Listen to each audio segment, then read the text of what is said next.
Seja muito bem-vindo à Comissão Executiva. Com a chegada da Troika a Portugal e de Pedro Passos Coelho ao Governo, as privatizações em Portugal ganharam nova dimensão. Está o Governo a vender as joias da coroa do país, com a venda de empresas como EDP, REN, ANA, CTT e TAP, ou está a libertar o Estado de um peso financeiro que não consegue suportar e a abrir espaço para a iniciativa privada e o investimento? No final, os consumidores e contribuintes portugueses vão ganhar ou perder com a retirada do Estado da economia? Perguntas para os convidados de hoje do Comissão Executiva: Manuel Agria, nosso comentador habitual às quintas-feiras, Leonardo Costa, professor da Universidade Católica do Porto, e Luís Miguel Ferreira, economista. Sejam muito bem-vindos. Manuel Agria, tem-se assistido nos últimos anos, de facto, a uma desestatização da economia em Portugal? Antes de mais, bom dia, Carla, bom dia aos parceiros de mesa. Antes de lhe responder à questão, permito-me discordar da sua intervenção inicial, porque não me parece que a questão deva ser colocada nesse ponto. Ou o Estado está a vender as joias da coroa, ou o Estado está a livrar-se de um ónus que pode recair sobre os contribuintes. Ora bem, eu vejo que estamos a falar de empresas, ou devemos ter presente, empresas que, de acordo com aquilo que são os princípios salutares de gestão, se destinam a dar lucros, não é? Portanto, o que acontece é que, se o não fazem, temos que passar pelas transformações necessárias que permitam que esses objetivos se venham a cumprir. Mas há empresas lucrativas que o Estado vendeu, dando lucros. Sim, mas vamos aceitar o princípio, que me parece que é relativamente consensual, que o Estado não é bom gestor. Eu entendo e defendi já aqui mais que uma vez que nós temos que realmente passar claramente uma política de Estado empreendedor para Estado regulador.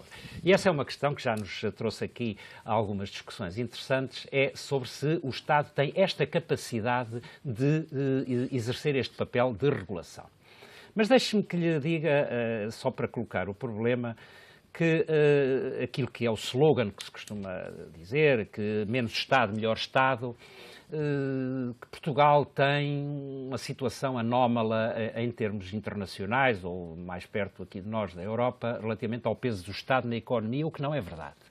Não é verdade, eu posso lhe dizer, de acordo com os números que eu consultei, que em 2013 o peso do Estado na economia em Portugal eram 50,1% e na zona euro eram 49,4%. Portanto, digamos que estamos mais ou menos dentro daquilo que é a média europeia. E se formos verificar, inclusivamente, há países como a Suécia, cujo peso do Estado é de 53,3%, a Finlândia 57,8%. A questão que se coloca é se aquilo que o Estado tem como parcela da geração do produto se é aplicado corretamente, ou seja, se estes fundos são efetivamente em prol do bem-estar da população. E aí é um problema de eficácia. E aí a questão é que, no fundo, deve ser discutida. Nós não temos um peso superior àquilo que seria a média em termos da participação do Estado na economia. Temos uma situação muito parecida com o que se passa na Europa. Agora, nós todos sabemos, por exemplo, que nos países nórdicos, digamos, a população está satisfeita, não é, com aquilo que paga em termos dos seus impostos, relativamente àquilo que depois recebe da parte do Estado, em termos não só da economia social, como também de outras benesses que possam vir. Portanto, digamos que eu colocava a questão neste pé: não temos uma situação anómala em termos do peso da economia. Provavelmente temos situações que, aliás, vêm a público todos os dias, se determinados gastos, ainda há 2 dias o Tribunal de Contas publicou se nas PPPs, por exemplo, já se tinha um gasto de 165 milhões de euros e ainda não se tinha feito 1 quilómetro de via. Enfim, todas essas questões é que podem ser discutidas. Agora, eu continuo a dizer que o Estado deve ter, essencialmente, e de acordo com os manuais, tenho aqui 2 professores de Economia, o Estado só tem 2 papéis na economia. Um é optimizar os recursos e outro é redistribuí-los. Ou seja, portanto, não deve gerir. Não deve estar na gestão empresarial. Exatamente. Leonardo Costa, tem de facto havido nos últimos anos mudanças profundas a esse nível? Temos uma desgovernamentalização das empresas? Eu se calhar começava por dizer 2 coisas. Bom, a primeira é que concordo praticamente com tudo que foi dito, em termos daquilo que é o peso do Estado, de ser excessivo ou não, não é. O problema é a qualidade desse mesmo Estado. Não é? A segunda questão que eu acho é que nós não estamos numa situação normal. E não estamos no sentido em que há uma crise brutal financeira, que era inesperada, ao nível mundial. Era inesperado que pudesse acontecer nos países desenvolvidos. Já tinha acontecido na Ásia, anteriormente, mas era inesperado ao nível mundial. E de repente estamos numa situação em que é preciso responder a essa crise financeira e há um problema de falta de Estado europeu para responder a essa crise financeira. E a partir deste momento estamos nesta situação de ter que privatizar de qualquer maneira para sobreviver. Mas, em sua opinião, foi isso que aconteceu? Foi privatizar só para encaixar? Ou há aqui subjacente uma certa orientação ideológica mais liberal deste governo? Eu tenho problema com a palavra liberal, porque eu acho que é possível. O Adam Smith era liberal do ponto de vista económico, mas não era conservador. O Adam Smith falava do princípio da simpatia como sendo algo que ditava o comportamento do mercado, um mercado eficiente. E esse princípio da simpatia nem era altruísmo, nem era egoísmo. E permitia alinhar aquilo que eram interesses privados com o interesse público. Ora, nós estamos longe disso na sociedade em que a gente vive. Vivemos quase como uma situação de criminalidade, às vezes, de mercado e de falhas profundas desses mercados. Esta situação não é normal, não é uma situação normal. Vem da crise financeira. E eu não posso tratar uma situação que não é normal como se fosse normal, em termos daquilo que é o papel do Estado e o papel das empresas. Se a situação fosse normal, mais de acordo ainda estava com o meu colega do que já estou. No sentido que o Estado não é uma finalidade em si, é um meio. É um meio para ajudar a sociedade a atingir objetivos. Agora, eu não vou... Se o Estado é uma faca para cortar um queijo, não faz sentido cortar a mão. Tem que se cortar o queijo, certo? Ter a faca e o queijo na mão e cortar a mão é um absurdo, porque não serve ninguém. E, portanto, o mercado é uma instituição muito poderosa e muito importante nas nossas sociedades, mas o Estado também é. E nesta situação, as relações de complementaridade são profundas, ou seja, é preciso muita coordenação entre as duas coisas para sairmos desta situação. Esta situação não é normal e não a posso tratar como normal. Nós tínhamos um problema de dívida externa grande, não tínhamos um problema de dívida pública desta maneira. Há um caso português e eu já posso falar também só um bocadinho disso. Mas o nosso grave problema com a entrada da Troika é de dívida externa. Agora, há uma questão europeia de não querer ver o problema da dívida externa, dos desequilíbrios, que também têm a ver com o euro, que foram acentuados pelo euro, e de achar que aquilo é dívida pública, não é? E que o problema é que é ter que custar nos gastos públicos. Não. O problema não era dívida pública. Nós estávamos com uma dívida pública relativamente pouco mais alta que a alemã. No início, em 2007, é disso que estamos a falar. A Espanha tinha estado muito bem comportada. Baixou imenso o peso da despesa pública no PIB. A Irlanda, outro, não é? Estamos a falar dos gypsies, que eles falam, não é? Portanto, nós não tínhamos um problema de dívida pública assim. Agora, temos em Portugal, tínhamos um problema de despesa? Temos. Porquê? Porque temos financiado essa despesa privatizando. Ou seja, em parte não tínhamos um problema de dívida pública porque fomos tendo privatizações para sustentar essa despesa. Agora, há um problema de desorganização do Estado em Portugal. E eu continuo a falar da economia portuguesa como se fosse um ente abstrato. Como se não tivesse territórios, como se não houvesse uma economia algarvia, uma economia no litoral norte e centro do país, uma economia na região de Lisboa, o interior norte e centro, o Alentejo. São traduções dos Açores, a Madeira, são traduções diferentes de uma economia em concreto. E em concreto ela precisa de atuações do Estado que a ajudem a cumprir funções de desenvolvimento. Portanto, a mim incomoda-me não ter uma perspectiva de reforma do Estado, daquilo que se quer do Estado como instrumento para ajudar no processo de desenvolvimento do país. A palavra desenvolvimento estar arredada da União Europeia não existe e, de repente, somos pessoas mal comportadas que temos que ser castigados. Ou seja, isto é uma nova teoria de desenvolvimento que eu nunca vi em lado nenhum, que é os mais pobres têm que ser castigados, que é para deixarem de ser pobres. Não sei o que é que isto é. Luís Miguel Ferreira, vou dar agora a palavra ao sim. Luís Miguel Ferreira sobre...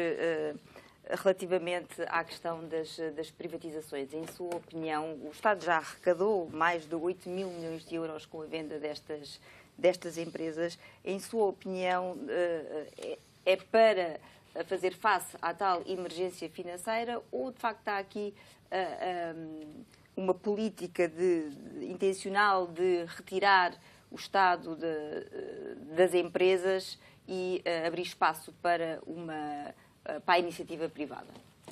Bom dia a todos. Bom dia, Carla. Antes de mais, eu gostava de recuar um pouco atrás e recuar 2011, 2012, e há pouco falávamos da questão do memorando da Troika e eu acho que aqui há dois pontos. Há, em primeiro lugar, perceber qual é a atitude estratégica deste Governo em relação à postura do Estado nestas empresas e, por outro lado, também perceber o porquê que algumas destas situações estão a acontecer. E no memorando da Troika, nomeadamente das privatizações, até a própria TAP já devia estar privatizada a esta altura. Portanto, isto é um misto entre aquilo que é e que foi assinado no memorando da Troika e, por outro lado, também, obviamente, na minha ótica, uma atitude do próprio Governo e da própria coligação. A questão aqui, eu concordo plenamente, mais importante do que a participação do Estado ou não, é se existe um compromisso das empresas que nós, quando falamos desta questão da privatização, nós estamos a falar e levamos sempre para as grandes empresas, para TAPs, para PTs, para RENs, as tais empresas monopolistas, as tais empresas que são chaves em determinados setores, o setor da energia, o setor do transportes, os CTTs.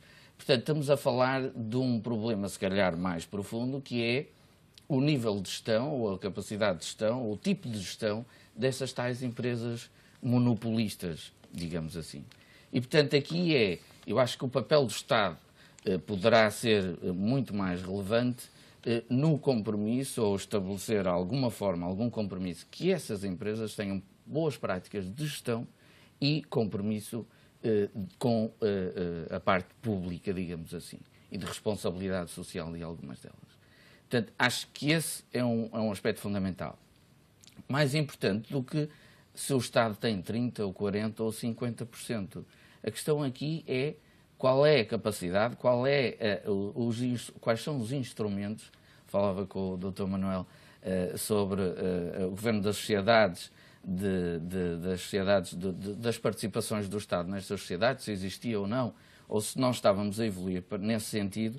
Portanto, para mim, o mais importante é, em primeiro lugar, existe neste processo de privatização um cumprimento necessário, e as privatizações estão a acontecer e têm que acontecer por um princípio de entrada de receita, para saneamento, obviamente, da crise, e, por outro lado, com certeza, haverá uma resolução estratégica da coligação, a meu ver, bem, de que deve garantir os bons princípios de gestão e não ter a ver propriamente com 30% ou 40% do Estado.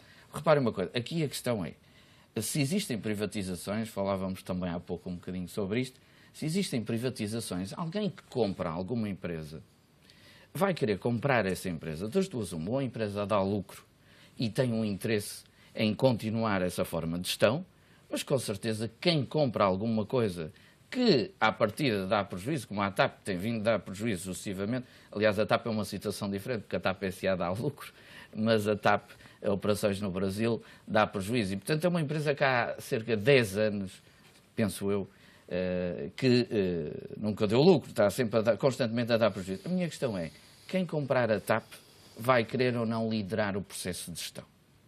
Vai querer ou não alterar a forma de gestão, fazer algumas resoluções, tomar algumas medidas que alterem a forma de gestão da TAP? E o que é que o Estado vai fazer aqui? Manuel Alegria. Há uma série de questões que foram colocadas aqui que eu notei. Ora bem, vamos lá ver. Há aqui uma questão talvez de enviesamento relativamente à situação de fundo. Porque eu continuo a considerar que a questão principal é que realmente o Estado deve deixar a sua missão de empreendedor e ser essencialmente um regulador. Ou seja, abandonar paulatinamente as funções de detentor de capital, porque está provado que o Estado nunca será efetivamente Há quem diga que bom o Estado gestor. está a abdicar de lucros futuros, porque muitas destas empresas davam dividendos e para conseguir um encaixe imediato está a abdicar de receitas a mais longo prazo. Mas isso a mim não é uma situação negativa, porque o Estado pode abdicar de lucros que depois, sei lá, poderiam ajudar ao equilíbrio das contas públicas, mas estará a contribuir para o crescimento da economia se essas empresas melhor geridas produzirem maior riqueza. Ora bem, mas aquilo que eu estava há bocadinho a tentar raciocinar era que, efetivamente, a próprio memorando da Troika, e isso a mim é que me choca, porque foi um memorando que foi assinado, enfim, pelo Governo, fixava um valor para o encaixe da privatização, 5,5 milhões. Portanto, ou seja, não estava subjacente àquele princípio diminuição do peso do Estado na economia como uma medida salutar, mas Estratégica. estava claramente o princípio do encaixe. Ora bem, isto já é um desvirtuamento da própria situação.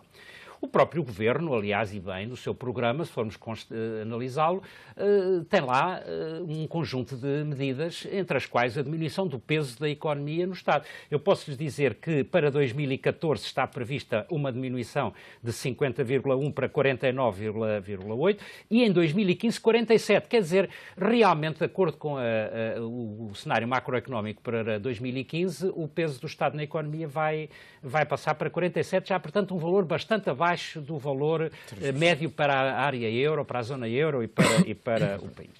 Agora, aquilo que me dizia há bocado, vamos lá ver, da questão da TAP ou outra qualquer situação.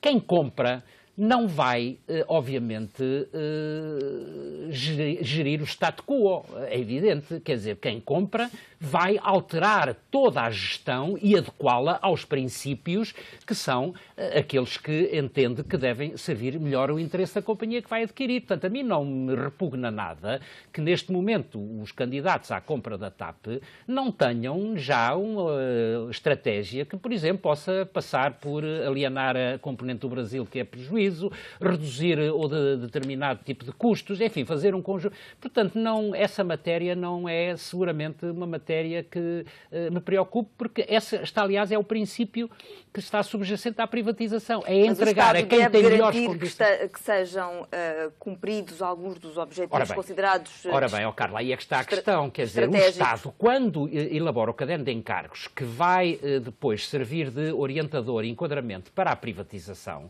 tem que lá colocar o conjunto de exigências que sejam, do ponto de vista do mercado, aceitáveis e que depois garantam que o seu papel de regulador esteja balizado. Ou seja, o Estado não vai regular uma empresa que vai vender de um setor-chave ou estratégico só porque depois tem lá um conjunto de orientações abstratas. Não. Aquelas que forem fixadas e que estão no contrato de venda, portanto, no caderno de encargos, devem ser a baliza que quem compra tem à sua frente para poder orientar a sua gestão. E, portanto, quer dizer, e essa, aliás, é uma situação que a mim me causa alguma confusão. Aliás, tive a oportunidade de falar nisso aqui há umas semanas. No caderno de encargos da TAP, tanto quanto sabemos, vai surgir ou vão surgir determinado tipo de exigências que, por exemplo, os sindicatos queriam lá verter. Ou seja, não querem que o acordo coletivo da empresa deixe de vigorar durante 7 anos. Não querem que haja despedimentos coletivos a não sei quantos anos. Bem, ora bem, isso depois começa a haver também aí uma subversão das próprias regras do jogo, porque isso é que sim, pode vir a afastar eventuais compradores que sabem que não podem ter liberdade de gestão, mas têm que se enquadrar dentro de um conjunto de normas e princípios. Agora, isso é uma opção política. O Estado entende que deve dar uma palavra aos sindicatos ou aos representantes dos trabalhadores da empresa, de maneira a que haja um conjunto de garantias que fiquem fixadas no caderno de encargos, ou se entende que isso é castrador da liberdade de gestão de quem compra e, portanto, não aceita, e aí depois surgem estes problemas, estes conflitos sociais, estas coisas que estamos a assistir, que eu acho que é uma ingerência inqualificável e que vai muito para além do papel de que é o sindicato no mercado de trabalho, não é? Leonardo Costa, relativamente à privatização das empresas como a TAP, como a EDP, a REN, o CTT, as garantias para os consumidores portugueses estão salvaguardadas? O Estado geriu bem todo este processo? Deixe-me só responder só uma coisinha. Há bocado perguntou se a questão era ideológica. Sim. Ou se era coisa. Quer dizer, do ponto de vista da Troika, a questão é de encaixe. Não é? Quando o Governo diz que quer ir além da Troika, ou disse, que agora já não diz também, não é? Ainda bem. E é ideológico, não é? Pronto. Há manhãs cantantes, cada um tem os seus. Alguns de nós temos os mercados como há manhãs cantantes e estamos a levar com os mercados. A tomada de posição deste Governo tem sido não intervir, por exemplo, mal. Na PT, nesse sentido, no mal. banco, Ou seja, estamos numa situação anormal, complexa, de destruição daquilo que são empresas que foram importantes aqui. Não estou a dizer que elas não tenham que ser privadas, atenção, só estou a dizer é que estamos numa situação extremamente complexa, de crise financeira brutal, um dos mais importantes bancos do país a colapsar, não é? Que foi o BES, e eu não posso achar que posso falar normalmente da situação da economia portuguesa, europeia e mundial, como se nada disto estivesse a acontecer. não estamos numa economia normal como estivemos até aqui, até 2007. Ou seja, desde o pós-guerra até 2007, a União Europeia tinha uma economia standard, minimamente. Podíamos discutir estas coisas nesta base. Neste momento há uma situação de emergência e o papel do Estado tem que ser equacionado nessa situação de emergência. Não quer dizer que eu não tenha que pensar no longo prazo também. Claro que tenho.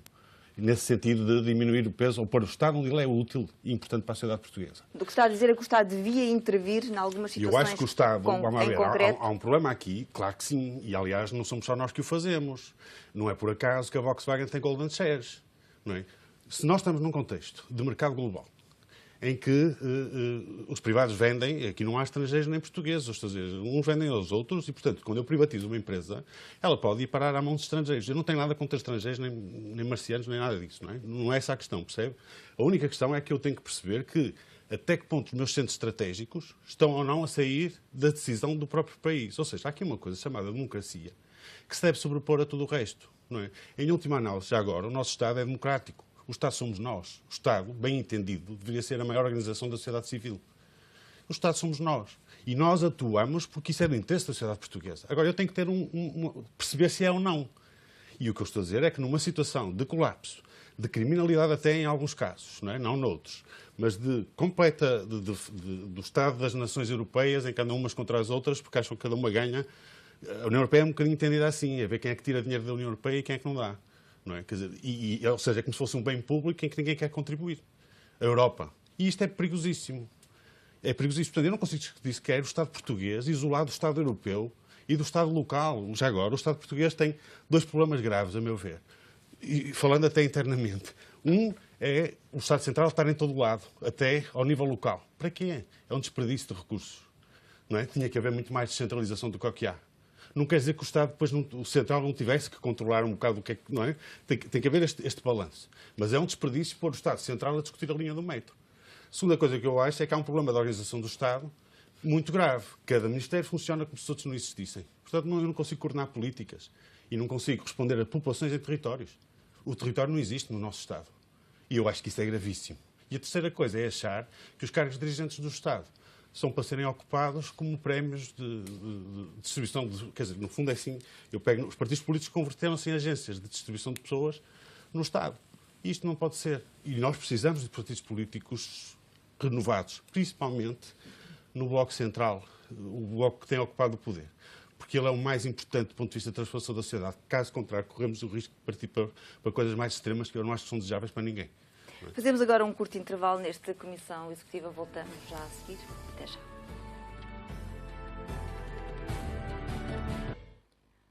Bem-vindo de volta à Comissão Executiva. Hoje falamos do papel do Estado na economia e nas empresas. Luís Miguel Ferreira, acabaram-se com a saída do Estado de muitas destas grandes empresas, a dança das cadeiras, a função de gestor público está em vias de extinção. Isso pode ser uma dos aspectos positivos de deixarmos de ter o Estado envolvido diretamente no capital de muitas destas grandes empresas? Carlos, isso é uma questão que toda a gente gosta de falar. Com certeza que na questão de gestão ou de gestores de cargos públicos... Tem havido uma utilização destas empresas, uma promiscuidade até entre política e o setor empresarial? Eu acho que há sempre uma desconfiança, sempre. Nós temos pessoas muito competentes na gestão de cargos públicos. Nós, falávamos há pouco com o Dr. Manuel, nós normalmente temos a tendência sempre a trazer ao de cima os problemas. A corrupção, o que aconteceu isto aqui, acolá. Aquilo que a Carla há pouco falava da questão da PT é que se o Estado está metido no meio, o Estado arranja um problema político. Se o Estado não tem qualquer ação ou capacidade de influenciar as coisas, é porque não tem. E se tem, é porque tem interesses pouco claros. É a mesma questão do princípio do gestor público. Existem e continuam a haver empresas participadas, como são as EPEs, as próprias PPPs e outros organismos públicos que têm vindo a ser, uns com certeza mais bem geridos e outros menos bem geridos. Isto não tem a ver propriamente com... Porque repara Há pouco o Manuel Alegria dizia que é mais ou menos consensual que o Estado não é um bom gestor. Mas deve-se tirar essa conclusão? Nesta questão do Estado, estávamos aqui a falar nós, por exemplo, eu vou dar um caso concreto, Águas de Portugal. Desculpem, eu vou puxar esta assunto. E Águas de Portugal tem a ver com os municípios. Estávamos a falar aqui um bocadinho atrás, tem a ver com os municípios. A questão é que o gestor público tem interesse, ou melhor, tem que ter capacidade de investimento para, nomeadamente os municípios, para proporcionar às populações a própria água e saneamento. O que é que acontece? Ao mesmo tempo, o próprio gestor público, município, não tem capacidade de investimento, porque não tem capacidade sequer neste momento de financiamento, para que controle essa exploração de águas e tem que passar a privado. Isto é o quê? Um mau princípio de gestão do público, que se calhar até agora, quando houve capacidade de financiamento, foi investir noutras áreas e devia ter investido nestas, ou é de facto o Estado atual e que permite que o gestor público tenha que passar obrigatoriamente. Leva àquela questão que a Carla há bocado dizia, que é será que o Estado está-se a admitir de lucros futuros? A questão é que nós não estamos na melhor fase para definir as estratégias de longo termo. Porquê? Porque o Estado, neste momento, não tem capacidade para investir, para depois, mais tarde, obviamente, vir a beneficiar desses lucros. Mas como é que fica o consumidor, no caso das águas em Portugal? Como é que há fica muitos receios, há até um movimento pela água. Precisamente. A questão aqui é o consumidor, é quem paga a conta da água e de saneamento e dos resíduos inerentes a... Claramente, essas empresas que vão fazer a exploração têm que fazer os seus investimentos. E é natural que façam pressão, obviamente, para os preços alterar. Mas é isso que eu gostava de colocar aqui, porque vamos lá ver uma coisa. Eu já disse isso em tempos aqui. Suponhamos que o consumidor pode estar em risco se amanhã, numa privatização, digamos que vai ter que suportar os custos reais da produção em vez de um custo político que o Estado possa garantir.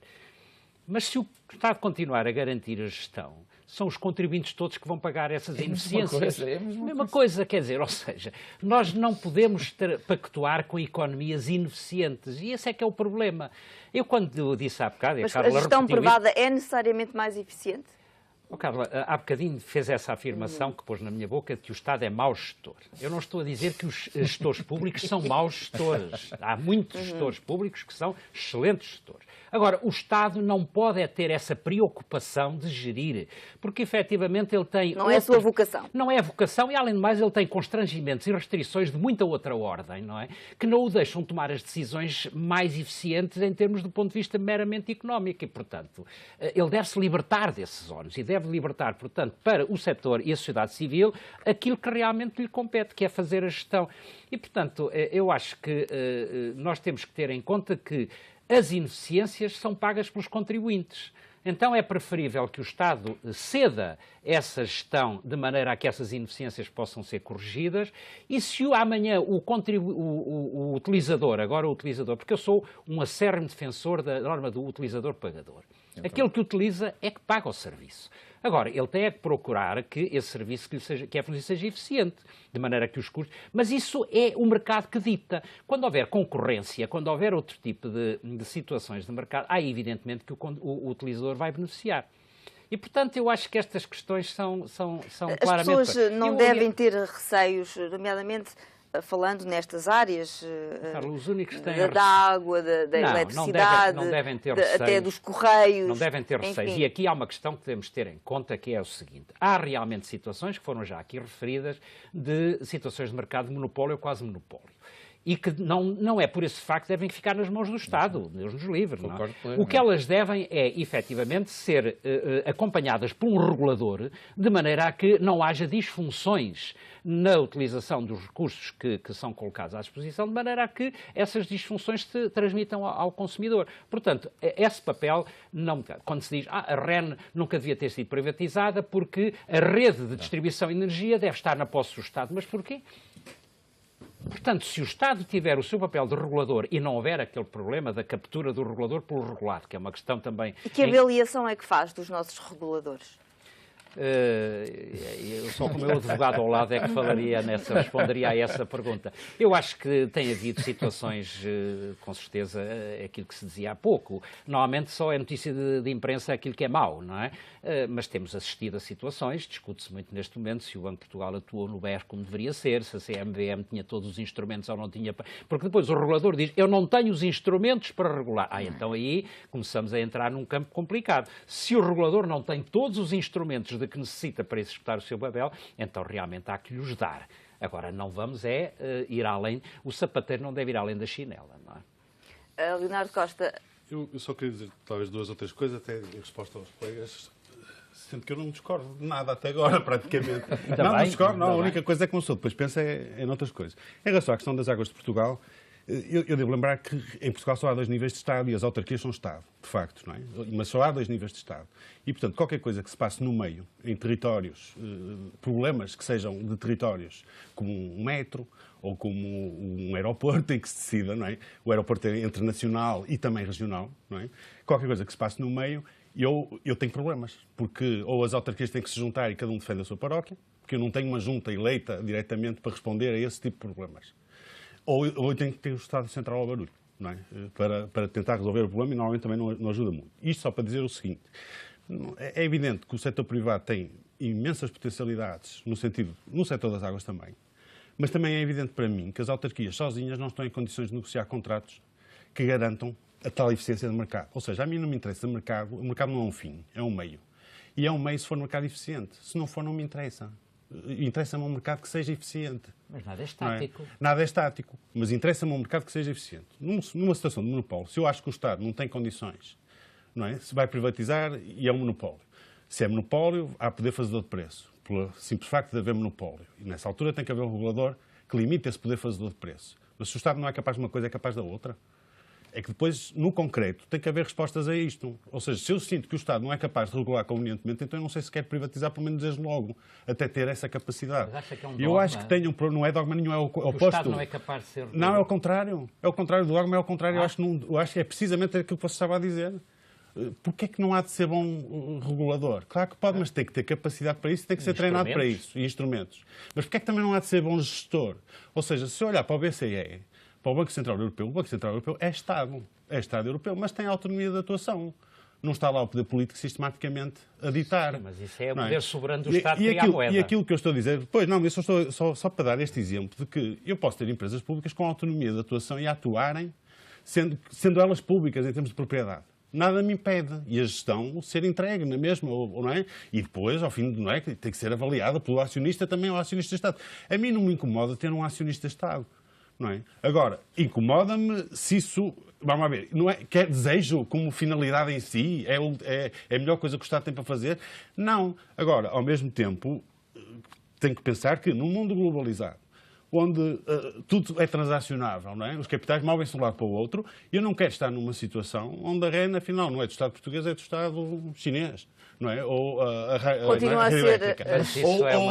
Porque isto questiona-me problemas estratégicos qual é a nossa esfera de decisão enquanto país e enquanto nação. Há aqui um problema.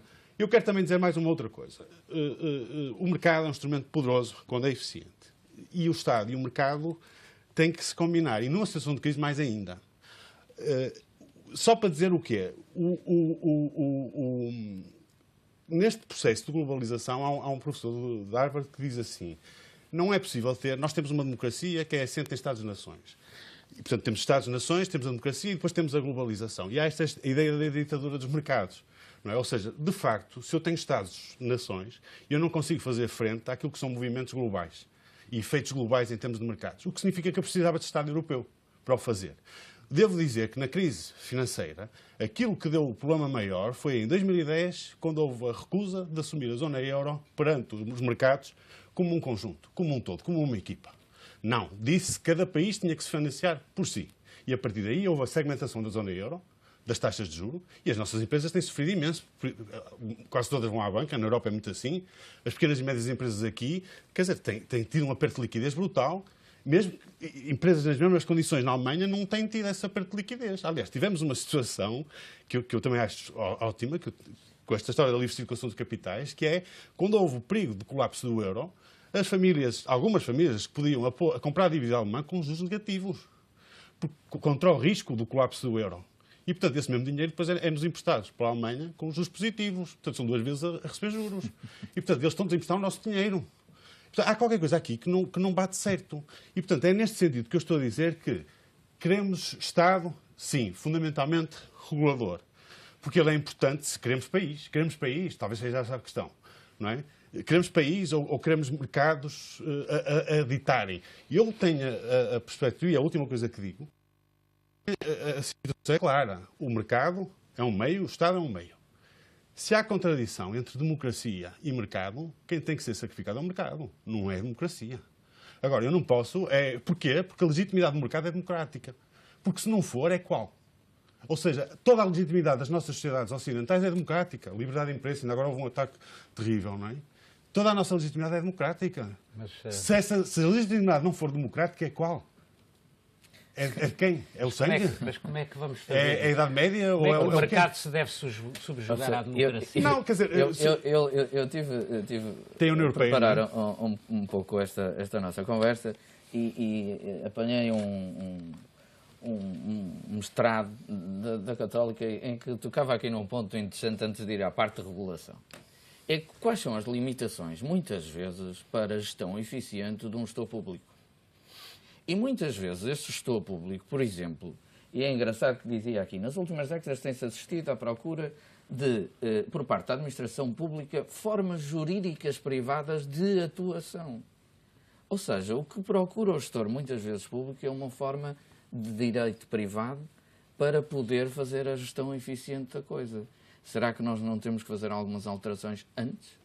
Como é que esse gestor privado ou público pode gerir corretamente? Se, por exemplo, quer comprar uma máquina para a empresa e tem que pedir ao Ministro das Finanças a autorização. Concordo plenamente consigo. E não ao seu acionista, que era o normal que ia acontecer. Doutor Manuel, é exatamente isso que esse ponto toque. É o modelo da organização que está errado. Tantas empresas municipais,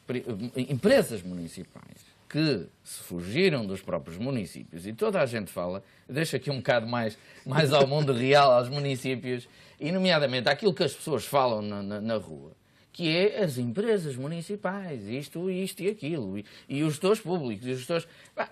Quer dizer, vamos ter aqui alguma contenção na forma como... É preciso perceber porque é que estas empresas existem. A questão, antes, é... Os gestores públicos, muitas vezes, gostariam de ir recorrer mais a determinadas questões que a privada pode fazer e o público não pode fazer. E isso dá asas, Dr. Manuel, àquela questão. Então, onde é que está a regulação? E onde é que está a regulação? Temos, e mais uma vez, os portugueses, os contribuintes, os consumidores portugueses têm razões para estarem descansados? O Estado regulador funciona?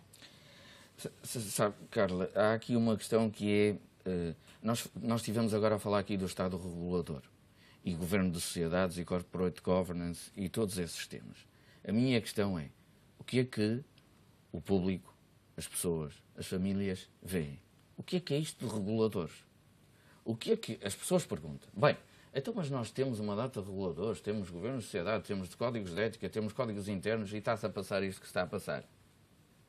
Quer dizer, na banca, que é impensável, tivemos em 3 anos ou 4 VPNs e a seguir... Mas fora do setor financeiro, falando nas telecomunicações, no serviço postal, na energia, mas o que balanço é que faz? Olha, alguém sentado no sofá de sua casa, liga à televisão e vê ou é VPN, ou é BES, ou agora é PT, que isto é uma confusão, porque estamos à espera de um relatório de uma consultora para ver se houve ou não aqui atitudes menos claras. Eu vou-lhe dizer, eu estava a falar com o Dr. Manuel, é medonho a PT, aquilo é medonho, aquilo é uma coisa tão complicada, porque quem tem mais interesse até em perceber as coisas é complicado. Agora imagine quem está no sofá de casa.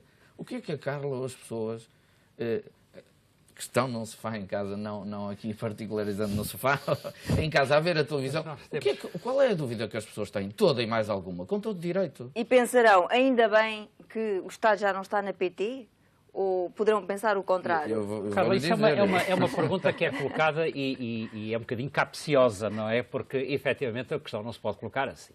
Nós somos um Estado de Direito e, portanto, o que é facto é que aquilo que é má prática não pode ser sacado àquilo que é o modelo de governo que deve ser imposto. Portanto, eu não... E tenho sempre muito receio, já aqui num programa sobre Corporate Governance, que fica a ideia de que tudo o que está a acontecer de mal neste país é por causa de Corporate Governance. Não? O problema todo é dos homens que, no fundo, têm que aplicar o Corporate Governance. E aí é que está o problema. E daí que, portanto, eu não faço a confusão entre as más práticas que algumas empresas vão denotando porque não souberam implementar os modelos de governo que elas próprias até implementaram lá dentro, quer dizer, e criaram, mas aí é uma situação que não. Há é que fazer a pedagogia da população. O consumidor, e aliás o stakeholder, se agora queremos utilizar essa expressão mais abrangente, é que deve fazer valer os seus direitos. Ou seja, ele não deve ficar passivamente a assistir às situações e deve ter uma atitude pedagógica no sentido de que sejam, no fundo, os gestores dessas causas públicas a fazerem, digamos, a melhoria das suas práticas, não é? E para responder à sua pergunta há pouco, será que não... Eu acho que Portugal é um país de fé, não é? E, portanto, não devemos ficar pela situação e dizer não temos que mudar, olha, paciência. Não, nós temos que acreditar que o futuro vai ser diferente. Muito obrigada pela vossa presença neste Comissão Executivo. O nosso tempo chegou ao fim. Voltamos amanhã com mais um tema em análise.